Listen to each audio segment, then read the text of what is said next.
8 કલાકની આખી રાતની ઊંઘ પછી પણ સવારે ઉઠતાની સાથે બોડી ફ્રેક્ચર થઈ ગઈ હોય તેવો દુખાવો કેમ શરૂ થઈ જાય છે? શું તમારી ઊંઘ શરીરને રિકવર કરી રહી છે કે શરીરને અંદરથી નબળું પાડી રહી છે?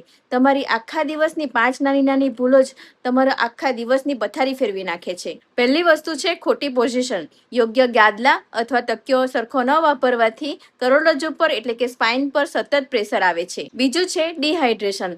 રાત્રે પાણીની કમી થવાને કારણે શરીરના સ્નાયુઓમાં જકડન આવી જાય છે. ત્રીજું વિટામિન B12 અને D ની ઉણપ. 80% ભારતીયોમાં આ ઉણપના કારણે સ્નાયુઓ અથવા હાડકાઓ જકડાઈ જવાનો પ્રોબ્લેમ ઘણો બધો જોવા મળે છે. ચોથું છે લેટ નાઇટ હેવી ડિનર. રાત્રે મોડું ખાવાથી શરીરની બધી એનર્જી મસલ રિકવર કરવાને બદલે પાચનમાં જ વપરાઈ જાય છે. પાંચમું અને સૌથી મહત્વનું, સ્ટ્રેસ અને બેઠાડું જીવન. દિવસભર કોઈ પણ એક્ટિવિટી ન હોવી અને સ્ટ્રેસ એટલે કે માનસિક તણાવ સ્નાયુઓને ખેંચેલા રાખે છે. તમને આમાંથી કયું કારણ સૌથી વધારે મહત્વનું લાગ્યું તે મને કમેન્ટ કરીને હમણાં જ જણાવજો.